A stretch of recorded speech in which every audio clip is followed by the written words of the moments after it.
Hey friends, thanks for taking time to listen in on a conversation Dick and I had about the 2025 drivers. We're diving into the drivers' performances and sharing our annual end-of-year report cards. Before we get to our conversation, I need to ask, can you help us out? If you haven't already, please take a moment to follow us and give us 5 stars on your favorite podcast app, as well as share this episode with other F1 fans. We know our growth is because of you, and the guys and I thank you. Hope you enjoy our conversation. Dick, we are now about to do, I think, at least one of 2, I don't know, we may come up and be creative, but do 3 end of year analyses. And this one is actually our traditional. Isn't it kind of cool to be able to say we have traditions I know, in a right? podcast? I And know. this is our report card on the drivers. And so I'm Hmm. really looking forward to this conversation because this was a very good season, in my opinion, not to give too much of my opinion or my report card early. I really enjoyed all of our racers this year. And so it was kind of hard for me to feel very strict against them. I think everyone knows this. I just have too much respect for them to be super critical. Instead, Right. I want to highlight what they're doing good and then areas that I think could be improved because unlike you, I'm not a racer. So it's very easy to sit in a chair and think I know what's going on, but I want to maintain a level of humility that this is a very hard thing that they're all doing and I have Hmm. utmost respect to them and what they accomplished this year. So that's kind of my perspective. What are your thoughts about getting to do this tradition again? Well, I always enjoy going and doing it. It'll be interesting to see how we come out this year because in years past, we've been relatively aligned, I think, for the most part. So let's see what happens for this year. I will tell you going in, the best drivers did not wind up as world champion. Not a diss on Lando, but I think that this was a case of Lando having the best car and doing the best job with the best car. And that's not to knock him at all. It's just that I think that there were some unforced errors that he made that others did not. So anyway, that's my takeaway. And so do you want to go and start off talking about Lando or shall I? I think you should. And if anything, let's acclimate everybody, especially people who are probably new to this podcast, is that we tend to do this where we'll give them a grade, just like you do in school, and give Yep. our rationale. And I think this year, I don't remember how we did it in past years, but I think this year, especially, Dick, I would love for you to go first and Okay. give the racer's perspective. And then I'll do the color commentary, which is kind of different. All Usually, right. you're so deferential and generous to me and letting me going first. But we'll just work our way down the standings as needed, move into little, hopefully not too many rabbit trails, but we'll stay focused on just the report card. The other piece is we're not going to focus on the teams. That's a separate conversation. So we'll do Yes. our best to think about it from a perspective of just looking at the driver, how they handled the season, their car, their team, their mental, their physical, all that kind of stuff. That's what we're looking at versus bad strategy calls, stewards calls, whatever. Right. That's not what this conversation is about. Do you think there's anything else I'm overlooking to help people know like what our frame is for this combo? No, I think that that's got it covered. It's so subjective. It's not like a math exam. This is very subjective. And so you have to figure in the relative competitiveness of the car that he's driving.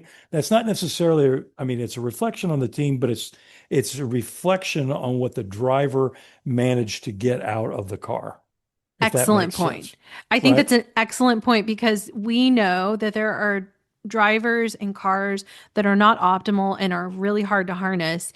Yep. And that's going to require a different skill set, both, especially with the longevity of a year of racing and the development process. All those things kind of have to be accounted for versus thinking, I love how you said it's not mathematical, it's really more an art. There is a level of subjectivity that we're both going to bring to this. Yep. Okay, so let's start with the one who ended the season in P1, Lando Norris. What are your Yeah. thoughts? First of all, I am delighted for Lando. I think that with his being so open about some of his I don't want to put it into terms of mental challenges, but I think that that's kind of what he's talked about and his mental health and all that. It took a lot of bravery and courage to be able to do that. And so I give him full props for that. And I'm delighted that he pushed through and became the world champion. Much like I viewed, say, Sebastian Vettel, who had the best car and just had to beat his teammate, and that would take care of the issue. I feel like Lando kind of fell into this position as well. Has the best car, obviously one of the very talented drivers on the grid, and matched against a very capable teammate in Oscar Piastri. I feel like at certain stages in the year that Lando made some unforced errors. Some were egregious, some were not as egregious, but they all cost him. And for that reason, I can't give him an A plus for being a world champion. That deal of the crash at Canada, where he was going for a gap that clearly was not there, that in my mind kind of showed a certain level of desperation. And had he not crashed, he was going to finish, third or something like that. And that would have made his championship prospects a whole lot easier. And then in other cases, like he had that engine failure, I believe it was at Zandvoort, and I was sitting there thinking, man, this guy is cooked. I mean, no way, and he showed a lot of mental toughness and resilience to come back and finish up as world champion. And so, I've got to balance the unforced errors with the mental toughness and resilience that we saw and really after the summer break. So I would give him an A, but it's a qualified A because of those unforced errors. Had he not done that, I'd have to give him an A plus. Well, I think you make a very good case as to why you came to that conclusion. I don't necessarily disagree with anything you've said. I mean, my grade was actually an A plus. As the audience will hear, it'll make sense kind of when we go through the rest of the standings. I think that part of the reason why I give him such high of a grade is because of the resilience, especially in the aftermath of these unforced errors, Yeah. that it could have truly, especially with him being, as you said, so open about the mental health and aspect of racing and doing it his own way. I Yep. think that's what bumps me into the A plus category. That Hmm. said, I do agree that it is polarizing. I've been kind of shocked well, I mean, we saw it in the immediate aftermath of the race, but then also consuming others' content and seeing what people are writing on social media. I've been shocked at how polarizing this win has been. Hmm. But I think it's because I look at it as he did ultimately achieve the championship. It Yep. wasn't like a dramatic, like when we look at last year, Max won it by 63 points. Right. Lando, despite all the unforced errors, he still got it. And so that brought for me a higher grade. The other thing I also thought was interesting were the wins that he had are Hmm. some of these more historic places, specifically Monaco, Silverstone, and Brazil. Yep. And I thought, those were great wins that showed his talent, especially the Brazil and Silverstone, but he also the Australia, the very first race with all of that crazy rain and crashing happening every which direction from everybody. It felt like half the grid got decimated just because of the water that was on track. I thought that those things also added in my mind, you're not only the champion by points, just by virtue of the statistics, but also because of where you made some of these major gains. He also had fastest laps at 6 of the Grand Prix this year. Hmm. And I thought that was also really good in showing his skill in the best car.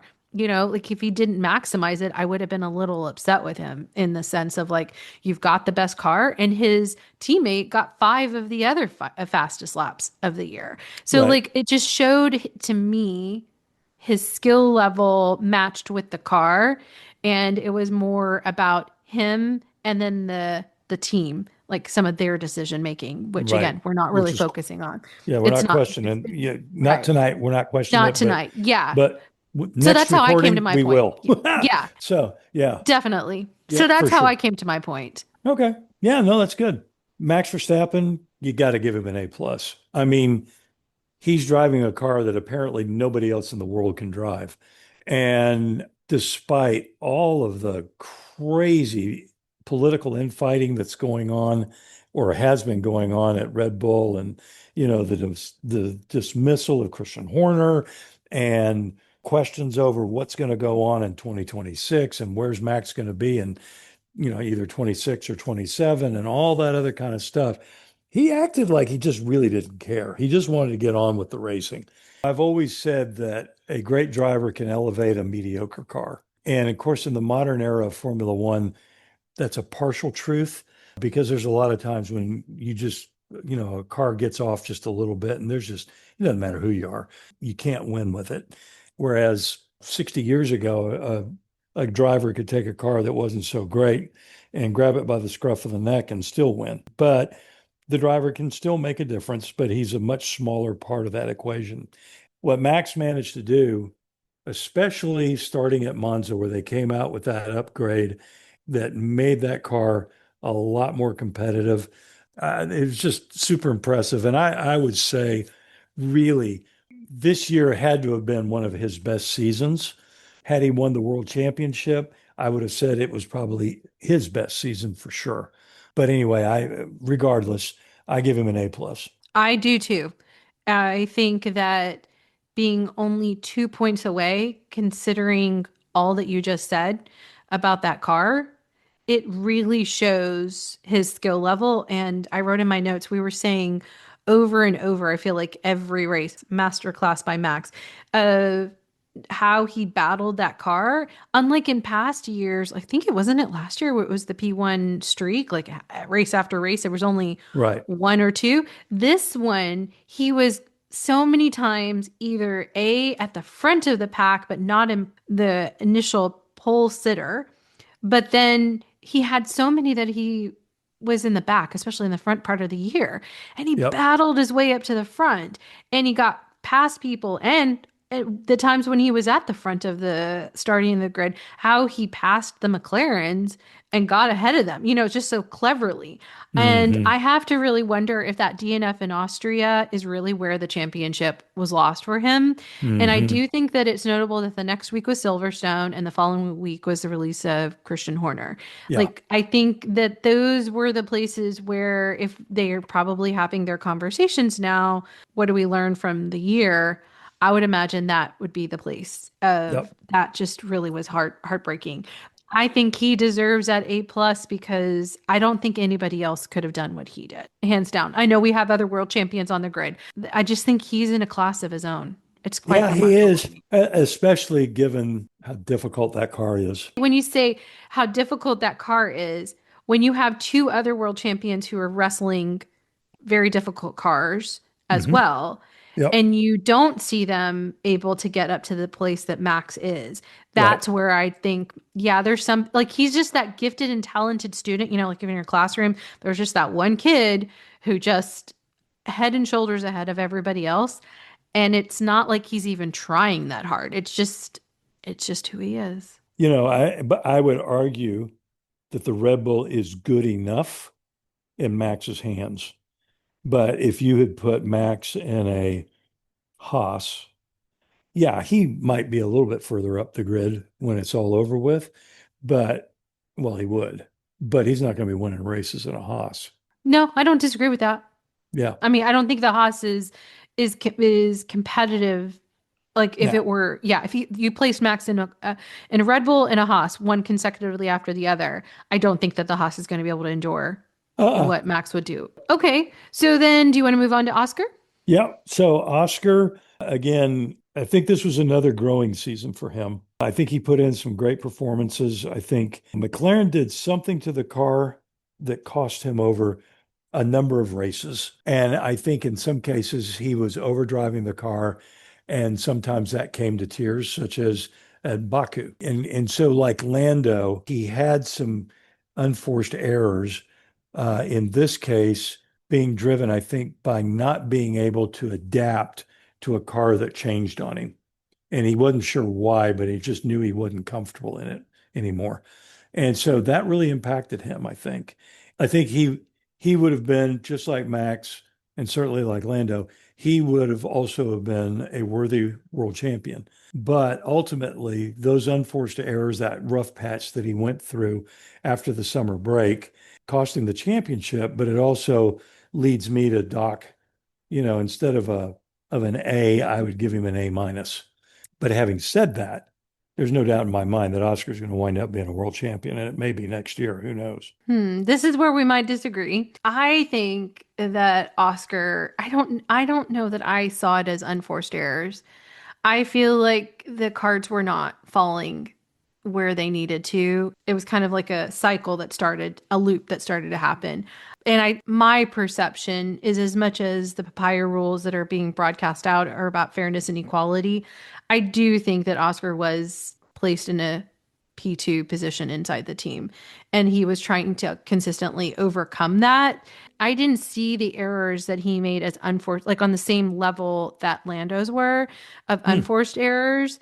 And that I think that as much as the papaya rules were discussed and, ad nauseum, and that was their attempt at fairness, I do think that Oscar was in a P2 position and that did mess with him a little bit in his head. I think that especially when you look at the front of the season, he did really good.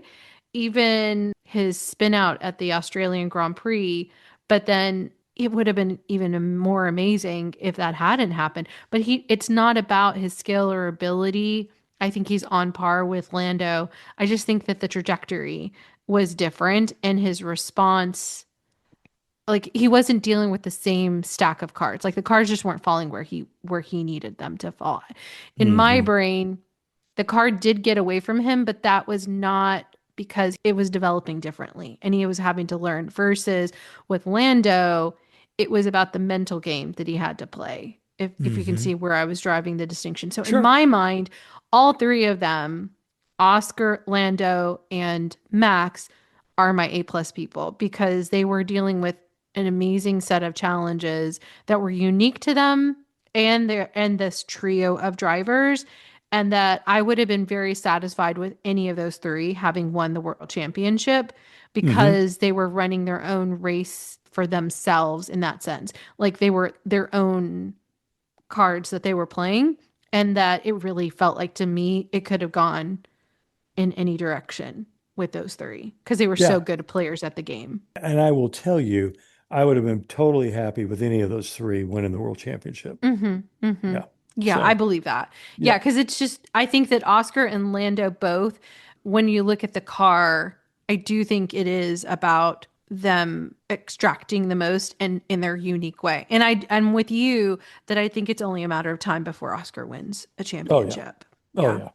Okay. So that's Oscar. Now let's go to George. What are your thoughts? Well, I give him a solid A. Didn't have the best car, still managed to win a couple of races. And he was just, I used the term earlier in this season that he is just very sneakily consistent. And I think George actually, if given a good car next year, is fully capable of being the world champion. I was very, very impressed with how well he did this year. Every season, he seems to improve just a little bit more, mastering his craft. Yeah, I thought he was really solid all year long. No real big mistakes. When the car was a P5 car, he got a P5 or a P4. And when he had a car good enough to win, he won. Pretty hard to argue with. That's why I give him an A. Well, I definitely give him an A like you. And if anything, for me, I think that whenever his car had the capacity, you found him up there. Hmm. And I think it was often overlooked because of the Max Lando Oscar battle and Right. all that drama. And those teams took up a lot of the oxygen, and those drivers took up a lot of the oxygen and like the narrative that was being placed out. But I think Mercedes was really kind of quiet about their PR when it came to the car, and to George especially. You can understand after last year why they wouldn't want to really be talking about, yeah, we're going to go win it. And I think George kind of got the short end of that as well, because I think Kimmy's narrative was the one that was really being broadcast. And so you had him diligently, him being George, diligently doing his work as the new, you can't see my air quotes, but lead driver. And he Yep. quietly performed very similar to what we saw during his time at Williams. And I Yep. mean, he had two Grand Prix wins. And I think but for one race, he was in a points position, and 16 of his races, he was P5 or higher.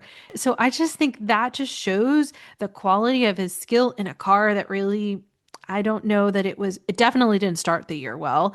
It had some track specific Yep. moments. He was very qualified to be able to extract that. And Yep. I loved listening to a lot of his onboards. You could hear the intellectual, strategic, tactical aspects of it, which also felt very akin to someone like a Fernando or Max, who are playing the 3D chess while they're racing the car, you know? Yep. And so to have that in the Merc car of all cars, I thought was really just commendable. So that's how I give him my A. No, no arguments there. Okay. Well, then what are your thoughts about Charles Leclerc? Man, it's so hard to know because that car was so bad. And he managed to get a couple of podiums, I think. I mean, it was a really difficult season for Ferrari. I'll give him an A because I think he was driving really, I think they gave him a pretty bad car. It's so hard to know how he truly stacks up to Lewis. And we'll talk about Lewis later, but he handled Lewis, but I'm not sure that is necessarily meaningful like it would be in most seasons. But if you look at the hard, cold statistics of it, he outdid Lewis. I mean, there's something to be said there, but Lewis had his own struggles as well that extend far beyond what Charles had to deal with. So anyway, I give him an A, but it's just kind of like, man, how do you judge this guy because of what he was having to drive? I agree with you in a lot of ways. I think ahead of the season, I was really worried about Charles's mental health with Lewis's arrival. However, I think Charles actually held his own very well and throughout Oh the yeah. season surprised me, right? He was on the podium and his assertiveness whenever he could fight with the Red Bulls and the Mercedes. I mean, Spain was a great example of his ability. Oftentimes, the car wasn't where he or Lewis needed it to be, especially that first half of the season. So, like for me, I do give him an A as well, but it's also one of if this car had been better, would we be seeing an even greater performance from him? Because I do think he has the capacity. I think the car, and we'll talk about this probably when we get to Lewis, I think he was better, he being Charles was better situated to deal with this unruly car because of his longevity with Ferrari. Hmm. And I think he didn't really have, he had more opportunity to grow and to develop because he's not carrying the weight that Lewis is carrying. Of you're this multi-year champion, very much seen as a GOAT. Well, Charles hasn't achieved that yet. So he had more opportunity to just display talent whenever. And I think that gave him a sense of liberty that might have not been on Lewis's side in this equation with this car and all the pressure that I don't know that anyone fully grasped on the Lewis Hamilton team, like Hmm. what was going to be coming because that hadn't been his history. So I think Charles does deserve the A. Yeah. You won't hear me arguing that one. I mean, to be able to persevere like he did with a very bad car says a lot. And when we also put in context of how many years he's persevered with some crazy stuff that's happened in the Ferrari world, he has a little bit more of that muscle memory of, okay, this is just another one of those moments that I'm just going to have to dig even deeper and figure out a way to adjust, which I think is good for him in the long term, but it's not fun to watch over the course of the year. So that's maybe why I also a little bit more subjectively give him the A. So let's move on Hmm. to Lewis, though. What are your thoughts on Lewis? Well, I'm going to give Lewis a B because he had to deal with an awful lot of change. He did manage to win a sprint race, and he did put in some good performances when the car would behave to his liking.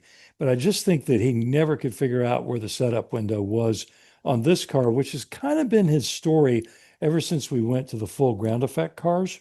I think that there was an awful lot of turmoil and drama and trauma surrounding him. And I always go back to that phrase that I use every now and then. It's not like he's forgotten how to drive. And so I'm giving him a B, but I'm probably going to grade him a lot harder next year, depending on, of course, what kind of car Ferrari produces and how he matches up to Charles and all those other good things. Okay, so you didn't see my face. The audience didn't see my face when you said B because like my jaw literally dropped. Uh, because you Hmm. definitely graded harsher than me. I did an A minus for Lewis.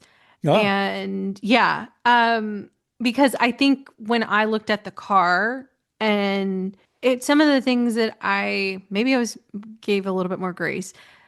The switch from Mercedes, a British outfit, to the Italian community, the pressure of being in the Tifosi, right? The Tifosi pressure, all the yep, drama that comes from being inside of Ferrari and having to just kind of bed into that in and of itself. Plus, you noted this during our last race review where we went through Las Vegas, Qatar, and Abu Dhabi, that he also lost his dog. And I know there are some people who won't understand. I'm a dog owner. I love my dog. So me I too. understand yes, you'd understand this too. Like that is actually a very deep loss. And Yep, so a lot of emotional and mental things that I don't know that Lewis ever had to grapple with from his time to McLaren to Mercedes, like that's you were yep, in your own country, all of that. Any person who changes, let's remove the racing context. You just move from one country to the next and you have to yeah, assimilate into that. That's a yep, pretty large leap. So I guess that's part of the reason why I give him a little bit more grace.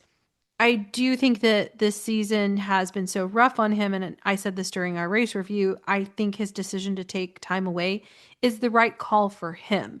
I don't hmm necessarily know that other racers would do that. But hmm I think for him, his greatest strength is his mental health resilience that he has built through so much opposition and challenges that he just really personifies the ability to somehow overcome things that everybody else seems to like wither in front of. And hmm I think that him stepping away and disconnecting will give him a great opportunity. And my hope is that the new regs will enable him to prove himself to himself and not a further devolution that leads him to become demoralized. I am a bit worried though, because it seems that the advantage that comes with these regs, it seems like you really want to be in the sims a lot. I don't know if it's not necessarily yeah, the regs. I just think this era and what we're seeing of this new crop of rookies and drivers that with the testing limitation that we placed on racers, it is only enhancing the value of sim time. And what we know is Lewis has said that is not where he wants to be or puts in as much seat time. And I've also been just kind of reading up and watching a lot of stuff about like the effects of sim racing on you, like not just enabling you to learn the track, but there's also some like practical, like if any of us in front of a computer, we know that that has an effect on you. And so I think our younger generation, they've grown up with these technologies, so they're a little bit more adapted, but maybe I yep, just have a little bit more empathy because Lewis and I are closer in age. I can understand this desire to go back to the old way of doing it, of like I want to be out on track and having a little bit of an apprehension because I'm also not a person who likes a lot of technology. I feel like I'm a reluctant adopter of all things. So I kind of feel like he might be a little bit on the back just because of that. Then you add in that this new, and you can correct me if I'm wrong, but the power unit is going to the new ones in the new regs are going to require a lot more battery management than ever before, oh yeah, which for sure. it's right. It's so it Yep, seems like it's going to change the driving styles or it's going to require them to use muscles that maybe they haven't had to use nearly as aggressively as they have in the past. They being Lewis or what I consider more old school drivers that are still on the track, like Nico and Alonso, that if they're not already getting ahead of it, this might be something that could be an unexpected handicap. Like that's where I think Max is actually going to be leaps and bounds ahead of all of them because of the sim racing element of it. And that he Hmm. kind of bridges that old school, new school kind of way. I think Alonso might fare better because he does a lot of other motorsport disciplines and has a propensity towards adaptability. I just feel like Lewis, I give him a little bit more grace, but like you, next year, I'm going to be much harder. I guess maybe the other reason why is we know that there's so much young talent that is ready to get up into these seats. And I would want to see them get in there and prove themselves because when I look at the crop of this full grid and I look at the rookies, I'm really impressed by them. Oh And yeah. if we've got other talent waiting, as much as I respect Lewis, I also would want him to realize that maybe as much as he would like to get that additional championship, it might be time. But I want to give him one more year to prove Hmm. that he can be up there and That's he right. should still be up there. Does that make sense? I don't know. I Sure. kind of feel like I talked around in circles, but does it make sense? Yeah. Because you know Okay. what? I want to see him succeed too. Yeah, I want to see him succeed. Like, I'm not saying this to, for any Lewis Hamilton fan, please don't misunderstand me. I'm not trying to attack him. I respect him Yep. immensely. Okay. Yep. So then let's go on to P7, Kimi Antonelli. I thought Kimmy did a heck of a job. Yeah, he made rookie mistakes and all that kind of stuff. And of course, he was in the position of being a rookie on one of the really, really good teams, and he made the most of it. But at the same time, he still showed why he's a rookie. There were certainly times when he allowed himself to be distracted by the fans and all those other things. But overall, he was really solid this year. And I think he's going to do nothing but get even stronger next year. So I'll give him a B. Okay. Well, you and I are consistent in the sense that I'm giving Kimi Antonelli an A minus, and I gave Lewis an A minus as well. In my case, I first off, because he's the highest ranking rookie, I think that that in of itself was kind of surprising to me. I wasn't sure a 19-year-old could do what he eventually did. And then when Hmm. you look at the gap between him and P8, which is Alex Albon, I was almost double the points Wow. that Kimmy got in comparison to Alex. Alex was 73 and Kimmy was 150. That to me was kind of remarkable when I started looking at that. I would argue his story is one of two seasons before summer and after summer. Yep. Being in Europe, I think was detrimental really to his season. He had four DNFs in the first half of the season: Imola, Barcelona, Austria, and Silverstone. He had three fastest laps: Japan, Spa, and Coda. I mean, those aren't easy tracks to have fastest laps. And when you think Nope. about what those actual races were like, that's also kind of amazing. So I kept thinking is can you imagine if he had completed and done nearly as well as he did most of the other races he actually completed, he would have actually passed Lewis in points as a rookie. Hmm. So that made me go, wow, I do think that the hype is valid. I think essentially mid year, Mercedes corrected and managed him well.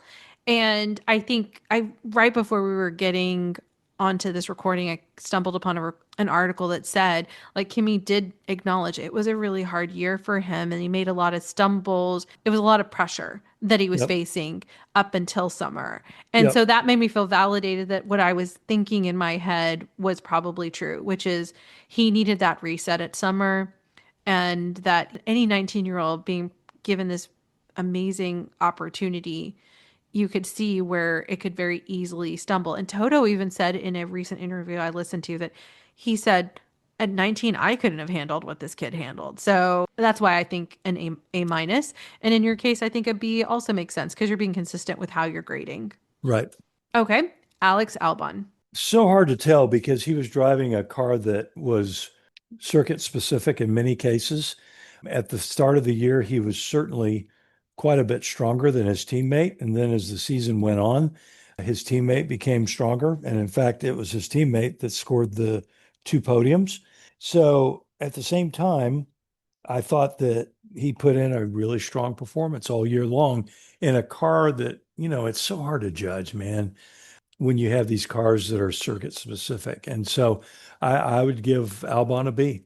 Well, I'm being consistent on my end. I'm giving Alex an A minus as well, as I did Kimi and Lewis. I think for a lot of the same reasons. I think he beat out his teammate in the standings overall. I mean, Right. 73 to Carlos's 64. That in of Hmm. itself, if we're looking at the intra-team rivalry, excellent. I mean, he was P16 last year with just 12 points. So I think that's something to be said about where he, as well as the car, has moved, what he's able to extract. And he also had a fastest lap in Brazil. Now, he had 4 DNFs. I can't remember right now how many of those were more of the mechanical versus he actually crashed or someone crashed into him. Right. But he was 11 in the standings. He was 11 times he was P10 or higher. I thought that's pretty good consistency over the course of the year's standings. And when you bring in the fact that a lot of this was track specific, he maximized where he could in a car that was the best that could be done is the proposition I take. And I just really respect the fact that even though he didn't make the podium, he actually beat out his teammate in the standings. Yeah, and hard to argue with that. I did not realize that he had multiples of a point improvement from last year to this year. So that's very impressive. Yeah. So what are your thoughts about Carlos? Again, I think that he struggled early. I think he came on very strong towards the end of the season. And I'm a Carlos fan. I think that he has brought some things to the team that benefited both him and Alex. I feel like that I would have to grade him higher had he been stronger earlier on in the season, but he wasn't. My gut was is that, you almost have to grade him pre-summer break, post-summer break. That's not what we're about, but I would have to probably give him a B minus. Okay. Well, I gave him an A minus like I did his teammate, largely because he had 4 DNFs and 1 DNS that I'm trying to remember two of them, at least one of them was mechanical.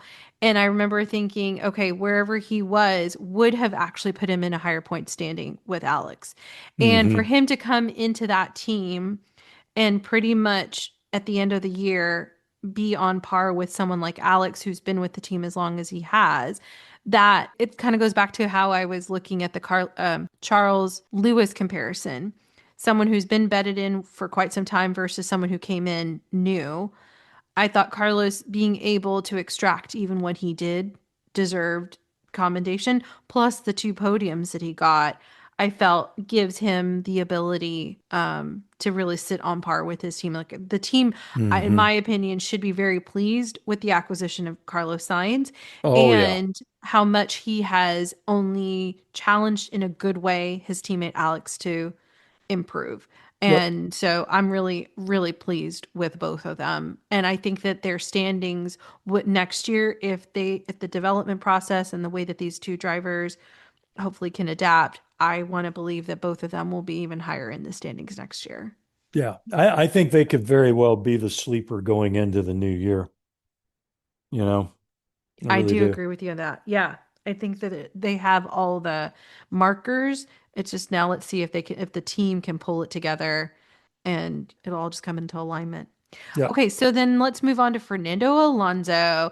I know you're a Fernando fan, but you gotta be harsh if needed. I struggle between a B plus and an A minus because, dadgum, that car really sucked actually. And I mean, when the team says, "Look, the fastest thing about the car is Fernando," that tells me a lot. They quit developing the car early in the year to start focusing on 2026. So, I mean, there's some of that. He did make some mistakes, but on the other hand, he outqualified his teammate 24 to nothing. I don't know. I'll probably go with the B plus just because he may have had several races where he drove his absolute rear end off to finish 13th because that car was so up and down. Because there were other instances where we saw him, like in the rain in Vegas in qualifying, he was absolutely brilliant. I think it's because of that mixed bag of performances, and it's so hard to know exactly what we had. I think I'll give him a B plus. Okay, so you definitely were harsher than I was. And I will say, because I told you this before we got onto the recording, I was rewatching the race highlights for each race of the season just to kind of refresh my memory, especially our earlier races in the year. And I couldn't get over how much Fernando over and over pushes himself, his team, and the car to the limit. It's irrelevant if he's in a points winning position. He will fight for literally every position. Like if he's in 15 and he's trying to just get to 14 and that's where it ends up, like he is going to fight as if that was P2 to Yep. P1. And Yep, for so sure. I just was kind of impressed by that. He had 5 DNFs this season, but then he had P10 or higher positions.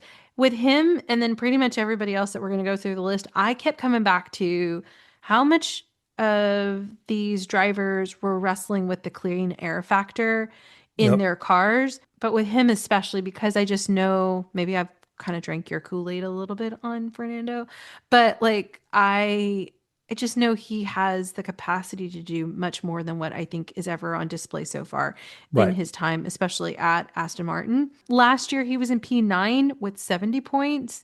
So that's why I couldn't go any higher, but I didn't feel like going any lower in my assessments, right? Like to be Hmm. consistent, I felt Hmm. like an A minus. Like in that sense, I saw him and then a few others in this same category of man, if their car was just a little bit better, I know that they are talented enough that they could be higher in the standings and competing much more than what the numbers are showing us right now. And don't get me wrong, I think if in 2026 Honda gets their engine right and Adrian Newey's car is probably going to be really, really good. With that, I fully expect Fernando to be challenging for the world championship, assuming the reliability is there. I mean, Yeah. there's Yeah. no question in my mind. We'll know in about 2 months, won't we? Okay. So moving on. Nico Hulkenberg. I give him a solid B. And the reason for that is that he did have to deal with a surprising challenge from his teammate, but he scored his first podium. Thank goodness. I'm so glad for him. And he certainly had to deal with a car that was very track specific. But I think overall, a little bit of an up and down season. It'll be real interesting to see how that team is transformed or not under Audi leadership in 2026. But overall, man, I mean, Sauber's got to be really pleased with the way both of their drivers performed this year. Hmm. Well, I gave him an A minus largely because I think that he did the best that could be done. And he actually was in P11 last year with 41 points. And so to have 51 points, I thought, okay, that means that there were those incremental gains in various races. And that would have been largely because of like his strategy or resilience or mental strength, endurance aspect of it that would have helped him to just eke out maybe one or two places that would have given him just a little bit more points at a at various points in the season. And Hmm. again, like I said, the clean air factor was a big deal to me. I think for him moving especially into the mid what I would think of as the midfield results, Hmm. I just feel like there were so many instances where because they were in the middle, they had other issues to deal with that the front of the pack just didn't have to deal with. So Isack is the next one that you can definitely talk about, but Isack also had 51 points. I looked at it a little bit differently, which I can go to after you tell us your thoughts on Isack. Well, I give Isaac a B plus. I thought he was an incredibly impressive rookie, but like all rookies, he certainly had instances where, he made some unforced errors. And, think about Australia, right? He threw it off on the very early in the race. And he had other instances where somebody with more experience would not have been caught out. Conversely, had a podium, and there's no doubt that the guy is impressively quick. So I really rate this kid. And with more experience, I mean, it's always interesting in my mind. You have a rookie who comes in and does a really, really good job. Now there's expectations that he's got to live up to. And oftentimes in their sophomore season, they actually regress a little bit, but then they Mhm. come back stronger in their third year. So it's going to be real interesting for any of these rookies to see how they do. And of course, Isaac is in the unenviable position that he's now the CIO of Red Bull.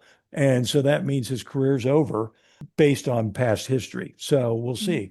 Yeah, well, I'm hoping the CIO is not going to happen to Isack. That's right. And I believe actually that his recovery after Australia in that formation lap, first off, just has so much respect for me. I think that'll always be something I'll remember of him and his just how he came back the next week and did such a great job. I feel like he just has this, he might be the one that could endure the relentlessness of being Max's teammate, especially because he looks up to Lewis so much.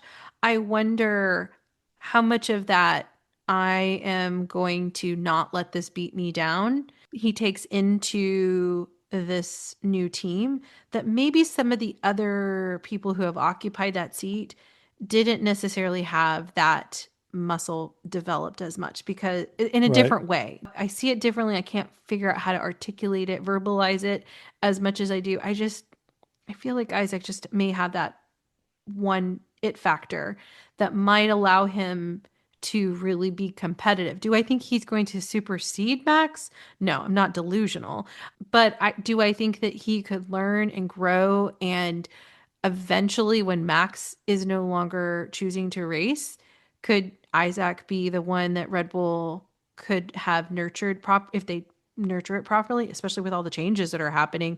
I Right. truly think that that's a possibility, especially since Laurent Mekies knows Isack from his time at Racing Bulls. I see all of these kinds of shiftings working so well in Isaac's favor, but that also assumes that the new Red Bull car, the first car without Adrian Newey, and their engine, all of that, if those things could come into alignment, I think it could be a dynamic duo.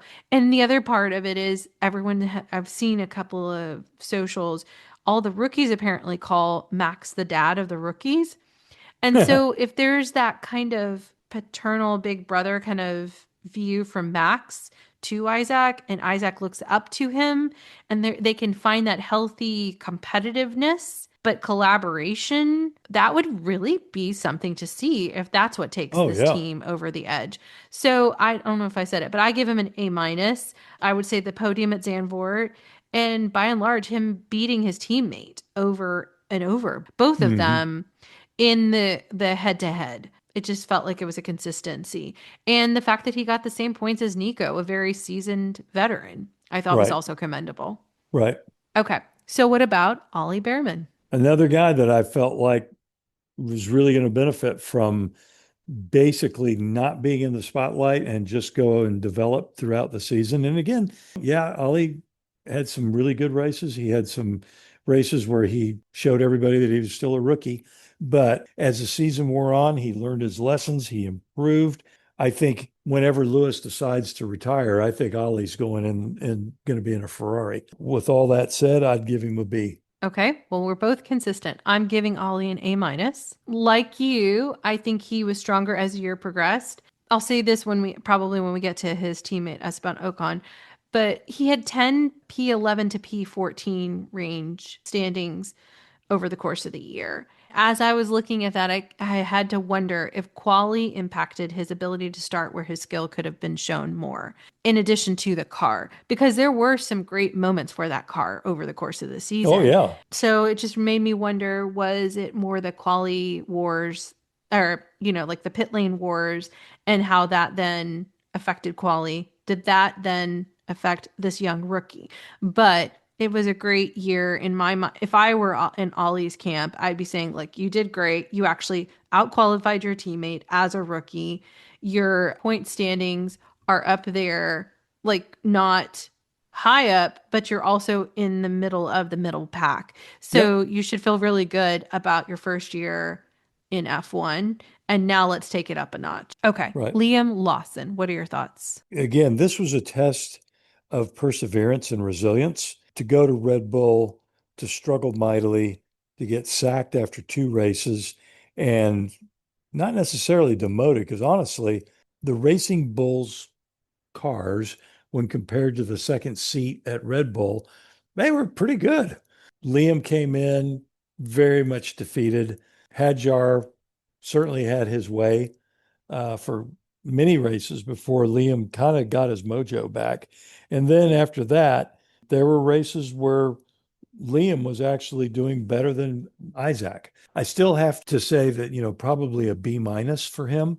But on the other hand, I felt like as the year went on that we were starting to see more of the potential for Liam. I don't think he's completely uncorked all of his potential, but certainly a lot better. I would give Liam a B. It's Hmm. similar to what you'll hear me say with Esteban. He's got the same points. It actually gives me part of the reason why I think that it was good that they kept him for one more year was that he at least stayed in that range, which this was his Right. first full season, Yep. and he was actually beating out Esteban Ocon in another team, Yep. Lance Stroll, Pierre Gasly. So that felt like a really notable thing. I think Monaco was where he started to probably turn it around with this P8.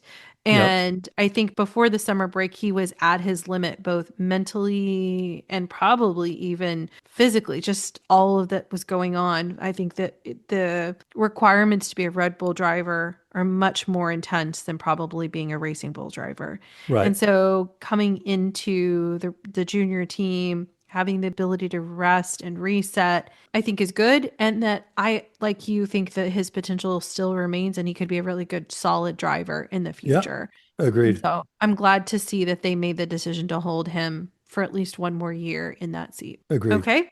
So let's move on to Esteban Ocon. What are your thoughts, Dick? Well, I was pleasantly surprised by him because he didn't do a whole bunch of crashing. He didn't do a lot of the erratic stuff that we saw of him in the past. It's like he started acting like being a team leader. And so I think that there was a lot of growth in him. The fact that as the season wore on, Ollie was showing that he was definitely his equal, if not more so. That was maybe a bit of a blot in the copybook, but Esteban also finished the season out very strong. So I'm going to give him a B. Okay, well, I gave him a B plus. I think that one, when you look at when he was in Alpine the previous year, he was in P14 with 23 points. This year he's P15 with 38 points, which I think is very interesting how, the Hmm. points differentials. But he only had one DNF, which I thought was great considering where his car would have been in a lot of the starting grids and some of the overtake opportunities that others were trying to do. The fact that he didn't have worse situations like more DNFs, just because I think that when you're in the middle or the back of the pack, you have a higher probability of crashes that are going to take you out because of, the jockeying that's going to happen. So that I thought was actually kind of notable. He had 9 P10 or higher results.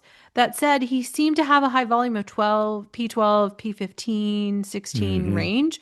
And so I really have to wonder if it came to his qualifying position, like I said, with his teammate, which affected his ability to be in that clean air Right. and avoid collisions, carnage ahead of him, or even just have clear track ahead of him to be able to really hopefully then break out of some of these processionals. But I think, like you, the maturity that we saw this year was really exciting, inspiring. And I hope that, if anything, as this calendar year changes and the season changes, he just leans in even more into that and Yep. feels like he's coming into his own because I think the two of them, Ollie and Esteban, because I remember at this time last year when we were talking about the year coming forward, I was nervous that Esteban was going to like totally elbows out with like spikes on his elbows at his teammate. Hmm. But that's not what happened. And it was really nice to see he could be assertive, aggressive, but also a good team player and a good teammate. And that really made me respect him even more than Yep. probably I did before. So, Yep. okay, Yep. so let's move on to Lance Stroll. Oh man, I'll be charitable and give him a C minus. Lance was absolutely manhandled by Fernando. He did score points, useful points at the beginning of the year, and he scored a few at the end of the season. But I really think that he maybe need to be a part of Aston Martin's sports car program. Yeah, I want to be charitable. And I also, like, when I was looking at this, I was like, well, where are there any analogies on the grid today or in the past? But then when I looked at the grid today, I think the biggest comparison of where I see Lance to his teammate is Yuki compared to Max. Hmm. It's just it's just a harsh reality that you're competing against somebody who is just dramatically more talented than Yep. you. But it doesn't mean you're not talented. Like Right. it's just that they're just leaps and bounds. And if Lance and Fernando were in the Red Bull world, Lance would not have this situation that he gets to have. So that protection part of me just goes, is that really the best for the team? Is that really even good for Lance? And so when you say Right. like the sports car, I'm like, yeah, you are talented.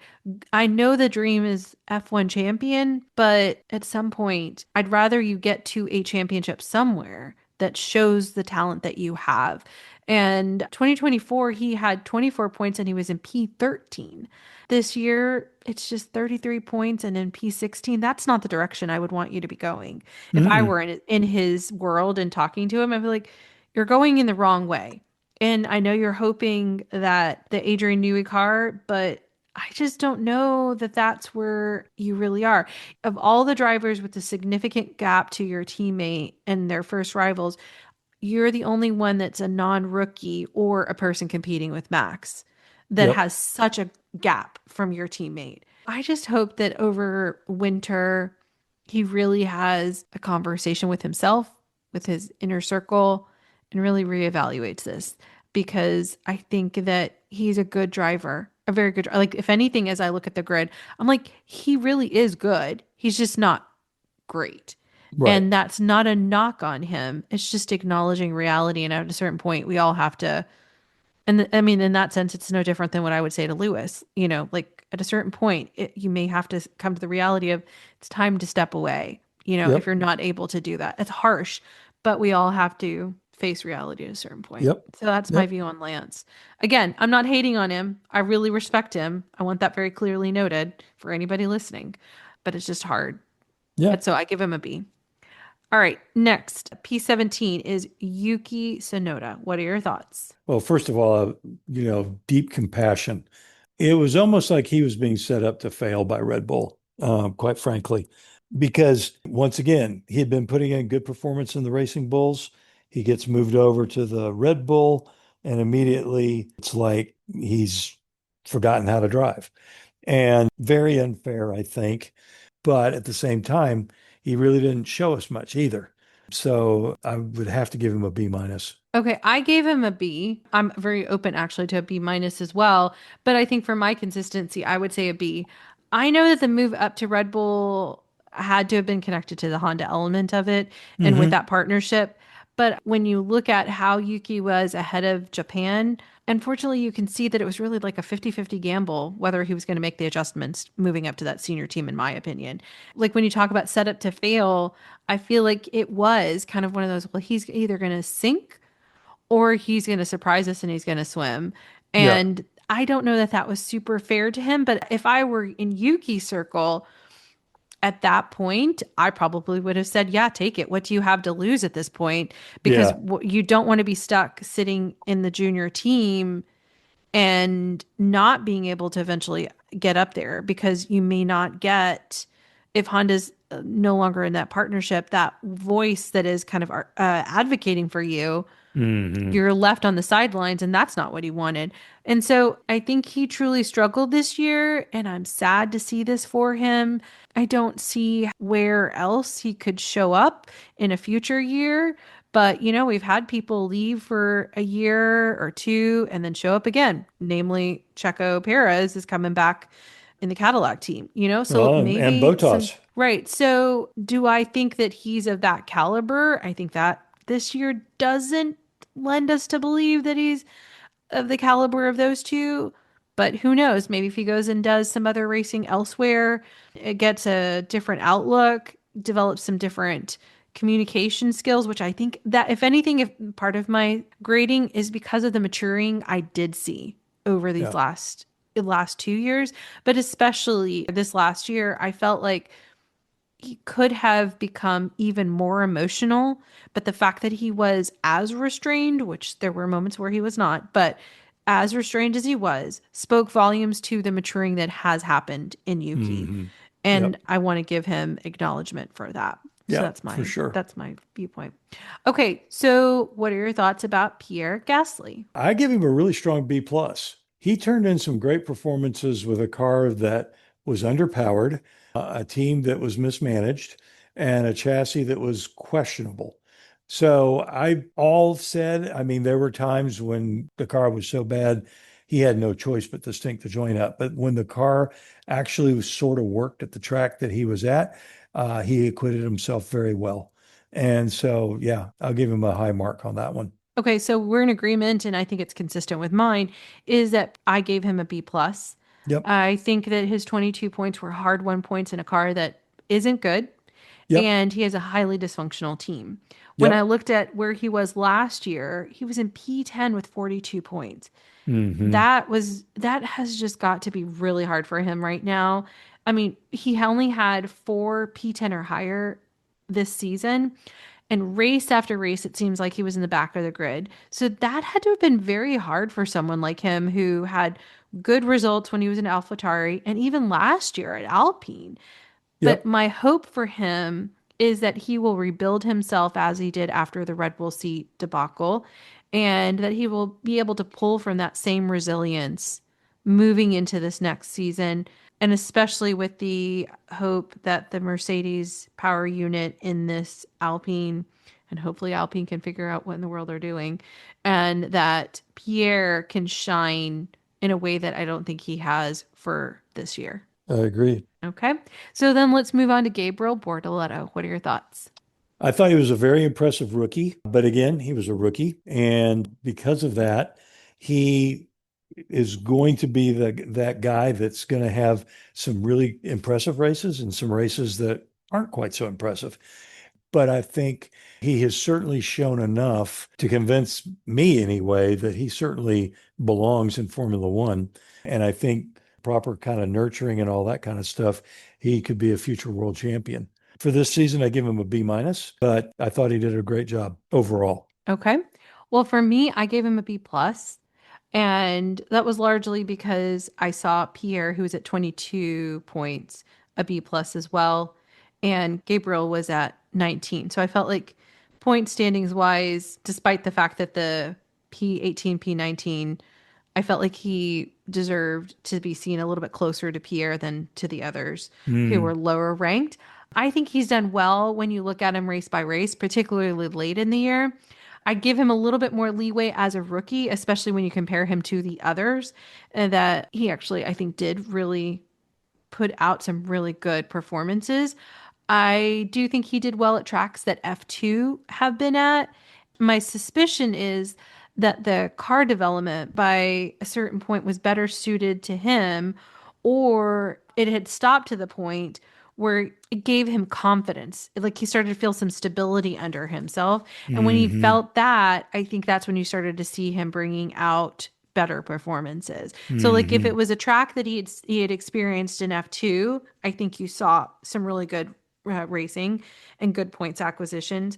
Or if it was later in the year where the car wasn't changing, it gave him some confidence again. Like I think that's where he just did better if he had confidence in the car or the track or both.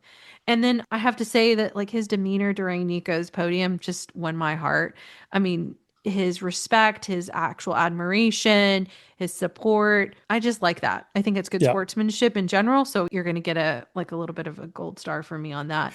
I think next year, if the car is where it needs to be, that he can push himself much higher in the standings. And Oh, yeah. I think that he's going to surprise people again, if the car is where it needs to be. Right. Right. Exactly. Okay. The P20 and 21 seats really are just the same because it's Franco Colapinto and Jack Doohan with 0 points. What are Yeah. your thoughts? Well, I think Colapinto did a great job in that he got put into an unenviable position. There were very high expectations, and yet he was on a team that, as you said, was massively dysfunctional. Car wasn't good, and he was matched up against a highly experienced and talented teammate that everyone knows is a known quantity. And so, given that he had a white hot spotlight put on him, he really didn't deserve it, but that's what he got. I felt like he coped well. I'm going to give him a C plus. When we talk about doing, he didn't drive enough for me to really form much of an opinion. I mean, he made some pretty big rookie mistakes, like forgetting to switch DRS off and stuff like that, that then caused a crash, which you wouldn't expect, right? But at the end of the day, I would give Franco a C plus. I give Jack a C minus, and I think Franco will probably do much better next year. Just like we believe that Pierre will do much better next year. I agree with you. If anything, when I look at the two of them, I think they just had a crummy situation that I don't Yeah, think yeah, displays their talent. And so I give both of them a B minus. I okay. mean, that's the lowest I've given of anybody, largely because overall, I think that this year's grid is very talented. I Oh think the yeah, margins between them are actually quite narrow when you watch it race by race. I mean, the grid really actually delighted me. And I think that's not only the narrow margins are because of the cars, and where the development has happened, but the actual racers' talent. I think we do really have some exceptionally talented people who are hmm, challenging each other and extracting a lot from cars that may or may not be the best. right. And that's even at the back of the grid. So even I would say the mid people, they're not being allowed to show their skill. And I think that's where, going back to Franco and Pierre, I think that they must have more than what is being on display. I also loved watching the aggressiveness and willingness to take calculated risk up and down the grid. The fact that they all knew the rules and their cars enough to know when to push, especially because I was rewatching all the race highlights. I just kept coming back to that, going, yeah, these guys really are pushing themselves to the limit. Unlike past years where sometimes I feel like people pushed past the limit, they were really calculating a lot more. They were Yeah, strategic. Whether or not their team complied with that is a whole different conversation. But sure. like you would hear a lot more conversations of them with their race engineers that they were showing their skill level at not just the physical, but the mental, strategic, and tactical thinking that was needed. Hmm. I also think that we would have seen different points accumulation for these drivers, but some of the calls that were made by stewards left my head scratching with their Yep, penalties, which yep, then affected these points positions, yep, especially when you looked at the mid to lower end of the grid. And then yep. I already said it before, but I think the rookie crop, they are extremely like making me proud. I think that they are very talented and they held their own with Oh yeah, majorly experienced racers on the grid. oh yeah, So I'm really excited to hope that they won't do what you said at the beginning of this, of the sophomore regression. yep. I'm hoping that they will stay primed and ready despite the rest that they're going to need to take during winter break, which this year, from what I'm understanding, because of the calendaring and all the reg changes, they don't get as nearly of a No, long of a winter break, yeah, which as much as I'm exhausted, I have to believe they are. But yeah, maybe that'll keep them going so that way they can maintain that momentum. yeah. I don't know if that makes sense. Well, they've got their first test in about 4 or 5 weeks, and then Hmm. they're off for another month-ish, so to speak. And then they test again in Bahrain, and then they're off to start the season. Not much Yeah. rest. Well, any other closing thoughts that you have, Dick? No, not really. I agree with you. I think that this year's crop of rookies were really impressive. I look forward to seeing how they get developed over time.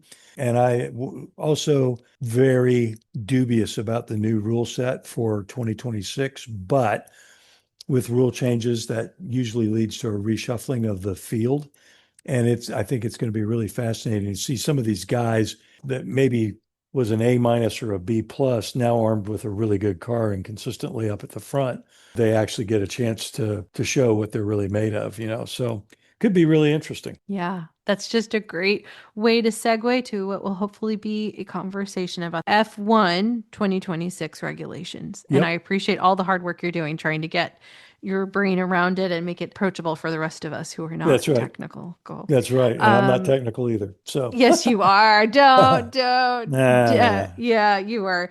And then we'll eventually, hopefully, get to around to a conversation about the team principles and the teams itself. So I'm really glad for the end of the season. I'm really grateful for this conversation. Yep. And Dick, I look forward to our next one. Likewise. Okay, friends, what did you think of our conversation? Drop me a line via email, Sabrina@2guysagirlandf1.com. Can you help us out? If you haven't already, please take a moment to follow us and give us 5 stars on your favorite podcast app, as well as share this episode with other F1 fans. We know our growth is because of you, and the guys and I thank you. And with that, let me say, we'll keep talking and you can keep listening in because we're just 2 guys, a girl, and F1. For John, Dick, and me, Sabrina, thanks for listening.